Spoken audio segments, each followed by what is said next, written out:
ইফতারিতে বানিয়ে নিতে পারেন কলিজা ঠান্ডা করা এই স্ট্রবেরি মিল্কশেক। আসসালামু আলাইকুম ভিউয়ার্স, কেমন আছেন?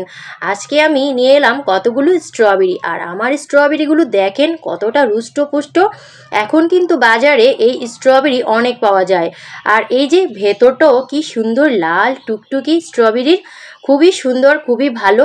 তো আজকে আমি স্ট্রবেরির মিল্কশেক বানাবো আজকে আপনাদের সাথে, তাই শেয়ার করতে যাচ্ছি। আশা করি আমার পুরো ভিডিওটি আপনারা দেখবেন মনোযোগ সহকারে। এখন আমি স্ট্রবেরিগুলোকে ভালো করে এর বোটা ছিঁড়ে তারপর কিন্তু এগুলো কেটে কেটে নিব, তবে আগে কিন্তু ভালো করে ধুয়ে নিতে হবে।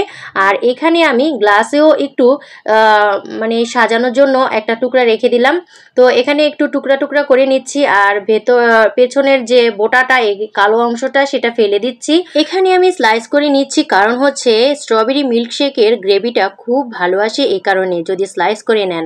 তো যাই হোক, এখন কিন্তু আমি এগুলোকে খুব সুন্দর করে স্লাইস করে নেওয়ার পর এগুলো একটা মিক্সার জারে মিক্স করে নিব। বাজারে এখন সুলভ মূল্যে এই স্ট্রবেরি পাওয়া যায়। এখন যেহেতু মৌসুম স্ট্রবেরির, তাই আনাচে কানাচে অনেক জায়গায় কিন্তু এই স্ট্রবেরি পাওয়া যায়। আসলে স্ট্রবেরিগুলো দেখতে এত সুন্দর যে বাজারে তোলা মাত্রই কিন্তু শেষ হয়ে যায়। তো আমরাও এ কারণে বাজারে যখন পেলাম তখন সাথে সাথে নিয়ে আসলাম।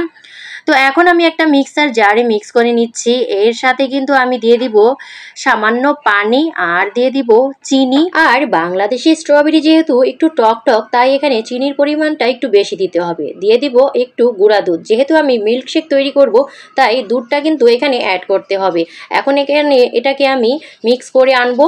আর এই যে মিক্স করার পর এর ঘনত্বটা দেখুন কতটা হালকা পাতলা হয়েছে। যেহেতু ইফতারিতে এটা খাবো তাই একটু পাতলা করাই ভালো। এখন আমি একটা ছাঁকনির সাহায্যে এটাকে ছেঁকে নেব। এরপর এক্সট্রা যে পদার্থগুলো থাকে সেগুলো আমি ফেলে দিব। এক্সট্রা কিন্তু এখানে বিচিটাই বেশি থাকে, তো সেগুলো ফেলে দিতে হবে। আর ছেঁকে নিলে কিন্তু অনেক বেশি ভালো হয়।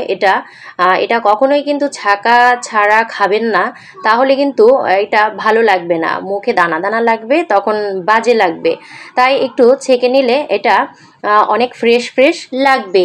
এখন আমি এটাকে ছেঁকে নেওয়ার পর এর সাথে আমি অ্যাড করে দিব সামান্য বরফ কুচি। আর এটা কিন্তু বরফ কুচি ছাড়া মোটেও ভালো লাগবে না, আর এই জন্য আমি পর্যাপ্ত পরিমাণ বরফ কুচি নিয়েছি। যে যেরকম খান, যদি বেশি খান তাহলে বেশি দিবেন। তো এখন একটা স্ট্র দিয়ে আমি এটা ডেকোর করে নিব। দেখেন কতটা ফ্রেশ ফ্রেশ একটা লুক চলে এসেছে। মন চাইছে আবার যেন তৈরি করি।